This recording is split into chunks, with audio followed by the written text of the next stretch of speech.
আজকের ঘটনাটা শুনলে অন্তত সকল প্রবাসী ভাইয়েরা নিজের বউয়ের উপরে ঘটা অমানবিক নির্যাতন আর কখনো হতে দিবেন না। আমি একজন ছেলে, বাসর ঘরে বউকে বলা আমার প্রথম কথা ছিল, আমার আম্মা আমার জীবনের সবকিছু। আমি হয়তো আমার আম্মার থেকে বেশি কাউকে ভালোবাসতে পারবো না, কিন্তু আমি চেষ্টা করব তোমাকে তোমার জায়গায় সর্বোচ্চ ভালো রাখার, ভালোবাসার। প্লিজ আমার আম্মাকে কখনো কষ্ট দিও না। বউ আমার মুখের দিকে তাকিয়ে ড্যাব ড্যাব করে তাকিয়ে থাকলো। কথাগুলো শুনে কিচ্ছু বলল না। বয়সে ছোট মেয়ে, মনে কষ্ট পেল নাকি পেল না ঠিক বুঝতে পারলাম না। আমি একটু বিছানায় বসতে সে একটু সরে গিয়ে জায়গা করে দিল। বলল, আচ্ছা আপনি কবে চলে যাবেন? আমি একটু অপ্রস্তুত হয়ে বললাম, এই আসছে তো 5 মাসের ছুটিতে। মেয়ে দেখতে দেখতে প্রায় 1 মাস হয়ে গেল, বলতে পারো গুনে গুনে 4টা মাস আছি। এরপর আমি আমতা আমতা করে তাকে জিজ্ঞাসা করলাম, আমি তোমার নামটা ভুলে গেছি, কি যেন নাম তোমার? সে বলল, রিনি আমার নাম। নাম বলে খিলখিল করে হাসতে লাগলো আর বিড়বিড় করে বলল, আল্লাহ এ কেমন বর, নিজের বউয়ের নাম জানে না। সিঙ্গাপুর থাকার সুবাদে বহু সুন্দরী নারী দেখার সুযোগ হয়েছে, কিন্তু খিলখিল করে হাসলে একটা মেয়েকে এত ভয়ঙ্কর সুন্দর লাগতে পারে জীবনে প্রথম উপলব্ধি করলাম। হাসতে হাসতে তার চোখে পানি চলে এসেছে। সে খুব সাবধানে চোখের পানি মুছে আবারও হাসা শুরু করে দিয়েছে। এই প্রথমবার কোনো খিলখিল করা হাসি দেখে আমি তার প্রেমে পড়ে গেলাম। আমার পুরো জীবন এখন ঋণীময় হয়ে গেল। আমার বউটার বয়স কম হলেও প্রচন্ড মিশুক আর গোছালো একটা মেয়ে, পুরো বাড়ির কাজ একা হাতে সামলাতে পারে। আমার মা আর বোনের আরামায়েশের দিন ফিরে এলো। অবশ্য কাজ করা নিয়ে রিনির কোনো আফসোস নেই। আমি যতদিন দেশে থাকলাম রিনিকে সাহায্য করলাম। আমার যেদিন ফ্লাইট ছিল তার 3 দিন আগে থেকে দেখলাম রিনির চোখে আধার নেমে এসেছে। আমি টের পাই সে বাথরুমে গিয়ে কাঁদে, রান্নাঘরে গিয়ে কাঁদে, বারান্দার আড়ালে গিয়ে কাঁদে, আর আমার সামনে এসে স্বাভাবিক হওয়ার ভান করে। আমিও ভান করে থাকি। এই যে প্রতিবার প্রিয়জনদের ছেড়ে যাওয়ার কষ্ট সহ্য করতে করতে আমি আজ ক্লান্ত। মাত্র ইন্টার কমপ্লিট করার পর প্রবাসে পাড়ি জমিয়েছিলাম জীবিকার তাগিদে। আব্বা মারা যাওয়ার পর ইচ্ছা থাকতেও পড়াশোনা করতে পারিনি। 17টা বছর প্রবাসে কাটিয়েছি। এখন আর ইচ্ছা করে গায়ে দুঃখ লাগাতে মন চায় না। মনকে অনেক কষ্টে পাথর করেছি, তবে এবার কেন যেন আমার পাথরে মন বারবার গলে যেতে চায়। অবশেষে আমি প্রবাসীর মাটিতে আবারও চলে আসি। সিঙ্গাপুর আসার পর বাড়িতে সবসময় কথা হয় আমার মা, আমার বোন আর আমার বউ রিনির সাথে। এবার মনটা কেমন যেন ছটফট করে, কোনো কিছুতেই কাজে বসে না। বারবার বাড়ির কথা মনে পড়ছে। প্রবাসে আসার 3 মাস পর জানতে পারলাম আমার রিনি মা হতে চলেছে। খবরটা পেয়েছি আমি আমার মার কাছ থেকে। সেদিন অনেকবার চেষ্টা করার পরেও আমি রিনির সাথে কথা বলতে পারিনি। সে লজ্জায় আমার সাথে কথা বলতে পারছে না। আমার আম্মা হাসে আর কুটি কুটি হয়ে বলে, কেমন পোলাপাইন মানুষ, 2 দিন পর মা হইব আর এখন এমন করতেছে। আমি ফোনের ওপার থেকে কথাগুলো শুনি আর হাসি। আমার মনে আনন্দরা হৈহুল্লোড় করতেছে।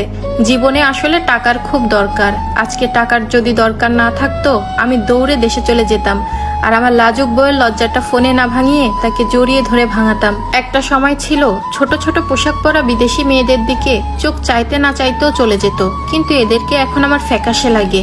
আমি নিজের ভিতর এখন অন্য আমিকে আবিষ্কার করতে লাগলাম। আমি প্রায় খাতা কলম নিয়ে বসি। আগের থেকে এখন কিছুটা খরচ কমাতে হবে। নিজে প্রতিদিন অল্প কিছু হলেও জমাতে লাগলাম। মোটামুটি একটা সেভিংস হলে দেশে গিয়ে অন্তত 1 মাস থেকে আসবো। কিন্তু আমার 2 চোখ ভরা রঙিন স্বপ্নের মৃত্যু ঘটলো সেদিন, যেদিন বাড়ি থেকে ফোন দিয়ে বলল আমার সন্তান আর আমার স্ত্রী নাকি পৃথিবীতে নেই। পানি ভেঙে যাওয়ার ফলে নাকি এমনটা হয়েছে। নিজেকে বোঝানোর মতো কোনো ভাষা আমার জানা ছিল না। শুধু তখন চিৎকার করে কান্না করতে মন চাইছিল, কিন্তু সেটাও পারছিলাম না। শুধু আকাশের দিক তাকিয়ে বললাম, হে আল্লাহ, আমি আপনার ফয়সালাকে মেনে নিয়েছি। আমার অশান্ত হৃদয়কে আপনি শান্ত করে দিন। প্রচন্ড যন্ত্রণায় আমার দিনগুলো কাটতে লাগলো। উঠতে বসতে সারাক্ষণ শুধু রিনির কথা কানে বাজে। যে সময় রিনি ফোন দিত ঠিক সেই সময়টা ফোনটা নিজের অজান্তেই হাতে নিতাম। কিসের যেন অপেক্ষা, যেন শেষই হয় না। 3 মাস পর দেশে ফিরলাম। স্ত্রী সন্তানের কবর জিয়ারত করাই আমার মুখ্য উদ্দেশ্য ছিল। রাতে রিনির ফোনটা ঘাঁটছিলাম, হঠাৎ তার মেসেঞ্জারে দেখলাম একটা আইডিতে রিনি অনেক মেসেজ পাঠিয়েছে, ভয়েস পাঠিয়েছে, কিন্তু অপর প্রান্ত থেকে কোনো মেসেজ নেই। আইডিটা কার হতে পারে বোঝার কোনো উপায় নেই, কারণ প্রোফাইল লক করা। আমি মেসেজগুলো পড়তে লাগলাম। আমার মা আর বোনকে নিয়ে শত শত অভিযোগ, সেখানে শত শত দুঃখ কষ্টের কথা সে লিখে পাঠিয়েছে। রাগ লাগছে খুব, মনে সন্দেহ জাগলো। সে কি কোনো পরকীয়ায় লিপ্ত ছিল, কারোর সাথে আলাদাভাবে কথা বলতো? পরের দিন সকালে আমি টাকা দিয়ে সেই আইডিটা হ্যাক করাই। লগ ইন করে আমি নিজেই বোকা হয়ে যাই। এটা একটা ফেক আইডি, কোনো ফ্রেন্ড নেই, শুধুমাত্র রিনি ছাড়া। আইডিতে কোনো পোস্ট নেই, কোনো ছবি নেই। লগ ইন ডিটেইলস চেক করে বুঝলাম এটা আমার স্ত্রী রিনিরই আইডি। আর সে তার কষ্টগুলো আমাকে না বলে এখানে লিখে রেখেছে। অনেক জানা না জানা সত্য আমি আজ জানতে পারলাম। রিনি আমাকে সবটা কেন বলেনি সেটা আমার বুঝতে আর বাকি রইল না। কতটা অমানবিক আমার মা আর বোন হতে পারে সেটা আমি চিন্তাও করতে পারছি না। আমার স্ত্রী হয়তোবা ভেবেছিল আমি সব থেকে ভালোবাসি আমার মাকে, তাই আমার কাছে আমার মার নামে কোনো অভিযোগ করেনি। সে একাই কথা বলেছে, সে আমাকে কষ্ট দিতে চায়নি। এসব দেখে আমার অনুতাপ অনুশোচনা আমাকে ঘিরে ধরলো। পরের দিন হসপিটালে গেলাম, যেখানে রিনি মারা গিয়েছিল। অনেক কষ্ট করে যোগাযোগ করার পর ডাক্তারের কাছে জানতে পারি আসল সত্যতা। রিনিকে প্রথমত দেরিতে হসপিটালে আনা হয়, দ্বিতীয়ত আমার মা আর বোন জোর করে নর্মাল ডেলিভারি করাতে চেয়েছিল। মূলত আমার মাকে রাজি করাতে করাতে অনেক সময় পার হয়ে যায়। খুব বাজে শোনালেও আমার অবুঝ মন বারবার বলছে তোর আম্মা তোর বউয়ের খুনি। সেখান থেকে বাসায় ফিরলাম। বাসায় ফিরে আম্মার কাছে গেলাম, আম্মার পাশে যেয়ে বসলাম। বললাম, আম্মা, আমার ছোট বোনটার কেন যেন সিজার করেছিল ডাক্তার। আম্মা পানির বক্সটা খুলতে খুলতে বলল, কেন আবার? পানি ভাঙার ডর আছিল, ডাক্তারই তো বলল সিজার করতে। আল্লাহ বাঁচাইছে, সময় মতো করা গেছে। আম্মার উত্তরে আমার কলিজায় আগুন জ্বলে গেল। যেটা নিজের মেয়ের বেলায় ভাবতে পেরেছে সেটা রিনির বেলায় ভাবতে পারলো না। একজন নারী হয়ে অন্য নারীর প্রতি এত অবহেলা। এবার একটু ধৈর্য ধরে বললাম, আম্মা, আমি কি কখনো আপনাকে কষ্ট দিয়েছি? কখনো ভালোবাসা কম দিয়েছি? আম্মা এবার একটু অবাক হয়ে বলল, কেন বাজান, কি হয়েছে? এডিকস ক্যারে? আমি বললাম, আমি জানতে চেয়েছি আমি কি কখনো আপনাকে ভালোবাসা কম দিয়েছি? আমার আম্মা তখন আমাকে চুমু কেটে বলল, তোর মতো সন্তান যেন প্রতিটা মায়ের ঘরে দেয়। আম্মাকে বললাম, আম্মা, রিনিকে তো আপনি আর রেহেনা পছন্দ করে এনেছিলেন, তাহলে ওকে এত কষ্ট কেন দিলেন? ওকে ফোনে কথা বলতে দেখলেই কেন ডাক দিতেন? ওকে প্রেগনেন্ট অবস্থায় এত কেন কাজ করালেন? আমার 8 মাসের গর্ভবতী বউকে কেন খাবার কম দিতেন? আমি কি টাকা কখনো আপনাদের কম দিয়েছি? লাগলে আরো বলতেন, আমি নিজে না খেয়ে আপনাদের টাকা পাঠাতাম। তখন আমার হাতটা ছেড়ে দিয়ে আমার আম্মা জোরে চিৎকার করে বলল, মরার আগে আমার নামে এত মিথ্যা কথা বলে গেছে, আল্লাহর বিচার কইরো, ওর কবরে আগুন জ্বলবো। আম্মার চিৎকার আমার বোন আর ভাতিজা দৌড়ে আসলো। আমার বোনকে আমি ডেকে বললাম, তোর সিজারের টাকা কে দিছে? আমি। তোকে অনার্স পাস কে করিয়েছে? আমি। তোর জামাইয়ের সকল আবদার কে মেটায়? আমি। তোর সংসারটা কয়দিন পর পর কার টাকায় জোড়া লাগে? আমার টাকায়। তাহলে তুই কেন আমার সংসারটা নিজের হাতে নষ্ট করলি? উত্তরে আমার বোন বলল, তোমার বউ যে এত কুটনা আগে জানতাম না। আমি আবারও আমার বোনকে বললাম, আমার বউ প্রেগনেন্ট অবস্থায় কেন তুই 2 বার তার গায়ে হাত তুললি? আমার মা আবার সেটার বিচার করে তোর পক্ষ নিয়েছে, তোকে সঠিক রায় দিয়েছে।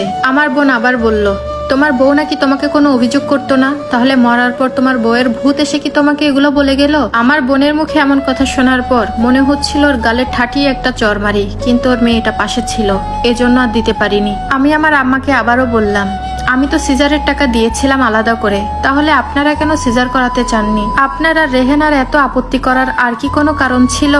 আমার আম্মা উত্তরে বলল, ডাক্তাররে আমরা কইছি যত টাকা লাগে দিমু, কিন্তু সিজার করান।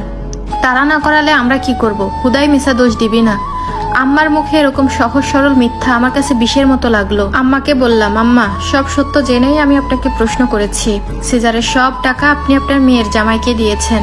জমি কেনার টাকায় শর্ট পড়েছিল, এজন্য আপনি আপনার মেয়ের সংসারটা বাঁচালেন, কিন্তু আমার সংসারটা নিজের হাতে ভেঙে দিলেন।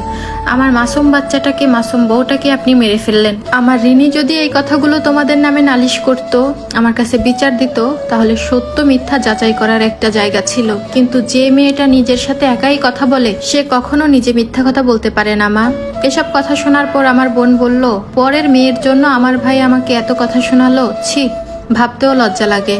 ওখানে আর কোনো কথা না বাড়িয়ে নিজের রুমে চলে আসলাম।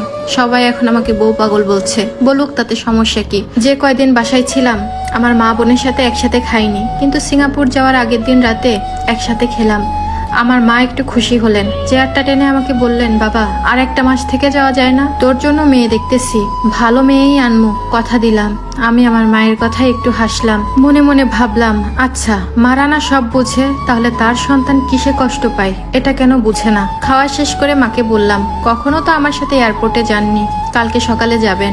আম্মা মনে মনে অনেক খুশি হলো। ইমিগ্রেশনে ঢোকার আগে মাকে জড়িয়ে কানে কানে বললাম, আম্মা, আজকে থেকে আপনি সন্তান হারা হলেন, ঠিক যেমন আপনি আমাকে সন্তান হারা করেছেন। চিন্তা করবেন না, আপনার সন্তান আপনাকে ঠিকই ভালোবাসবে, কিন্তু আপনি আমার সন্তানকে আমার কাছ থেকে কেড়ে নিলেন। আর বোনকে বললাম, টাকা পয়সা নিয়ে তোদের কোনো সমস্যা হবে না, মাস শেষে টাকা পেয়ে যাবি। যদি কখনো দেখিস টাকা পাঠানো বন্ধ হয়ে গেছে তাহলে ভেবে নিস তোর ভাই আর বেঁচে নেই। আমার আম্মা খুব কাঁদতে থাকলো, কিন্তু পেছনে তাকানো যাবে না, পিছুটান খুব খারাপ জিনিস। প্লেনে উঠে নিজের পছন্দের প্লেলিস্টের একটা গান বাজালাম, যেটা ছোটবেলায় আব্বা খুব শুনতো, শিল্পী ইব্রাহিমের গান।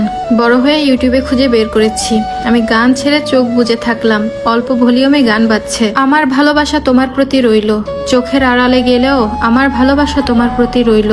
চোখ বুঝে আমি আমার রিনিকে দেখতে পাই। খিলখিল করে হাসা মেয়েটা আজ আর হাসছে না, দু চোখ ভরা অভিমান আমার প্রতি। এই অভিমান আমি কিভাবে ভাঙাবো?